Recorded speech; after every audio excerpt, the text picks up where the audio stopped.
प्रज्ञान और विक्रम को जागने में क्यों हो रही दिक्कत, जाने 5 बड़ी वजहें। नहीं जागे तो क्या होगा। Reactivation of Pragyan and Vikram. भारतीय अंतरिक्ष अनुसंधान संगठन यानी इसरो चंद्रयान-3 के लैंडर विक्रम और रोवर प्रज्ञान को फिर से सक्रिय करने की कवायद में जुटा है। अभी तक इसरो को तमाम कोशिशों के बाद भी इसमें सफलता नहीं मिल पाई है। जानते हैं कि ऐसा क्यों हो रहा है। चंद्रयान-3 भारतीय अंतरिक्ष अनुसंधान संगठन यानी इसरो के वैज्ञानिक कई दिन से चंद्रयान-3 के लैंडर विक्रम और रोवर प्रज्ञान को जगाने यानी फिर से सक्रिय करने की पूरी कोशिश कर रहे हैं। हालांकि उन्हें अब तक इसमें सफलता हासिल नहीं हो पाई है। इसरो को उम्मीद है कि अगर प्रज्ञान फिर से सक्रिय हो गया तो ये अगली चंद्र रात तक काम करता रहेगा। अगर ऐसा हुआ तो ये अगले 6 महीने से लेकर 1 साल तक डाटा भेजता रहेगा। हालांकि अब तक प्रज्ञान और विक्रम ने इसरो के भेजे सिग्नल्स का कोई जवाब नहीं दिया है।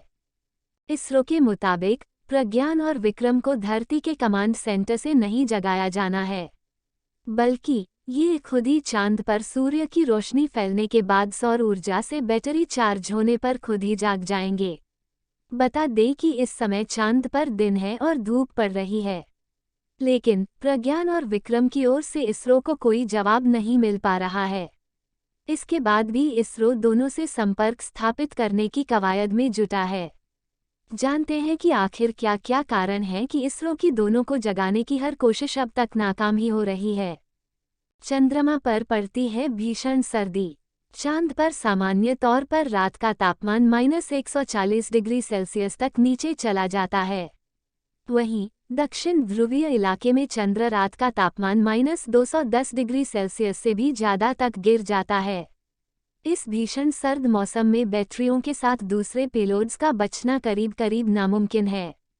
हालांकि विशेषज्ञ उम्मीद कर रहे हैं कि इसरो ने प्रज्ञान और विक्रम को डिज़ाइन करते समय इस बात का ख्याल जरूर रखा होगा। विकिरण बन सकता है समस्या। चांद पर मौजूद विकिरण किसी भी उपकरण या इलेक्ट्रॉनिक डिवाइस के लिए नुकसानदायक साबित हो सकता है। इसरो ने बताया था कि चांद पर विकिरण का स्तर काफ़ी ज़्यादा है। हालांकि ऐसे हालात के लिए पर्याप्त परीक्षण किए गए हैं। वहीं चांद पर सूर्योदय के बाद सौर ताप उपकरणों और चार्जर बैटरियों को भी गर्म कर देगा। अगर ऐसा हो पाता है तो सिस्टम फिर से चालू हो जाएगा। अगर ऐसा हुआ तो हम अगले 14 दिन तक घूमकर चंद्रमा के दक्षिणी ध्रुव के पास चंद्रमा से ज़्यादा डेटा हासिल कर पाएंगे।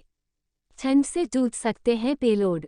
इसरो के पूर्व वैज्ञानिक तपन मिश्रा के मुताबिक रात में चांद के दक्षिणी ध्रुव का तापमान -210 डिग्री सेल्सियस से भी नीचे चला जाता है।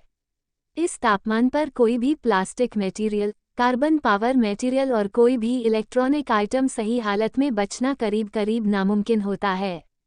ये सभी चीज़ें टूटकर बिखर सकती हैं। अगर ऐसे सर्द मौसम में भी प्रज्ञान और विक्रम सक्रिय हो जाते हैं तो ये चमत्कार से कम नहीं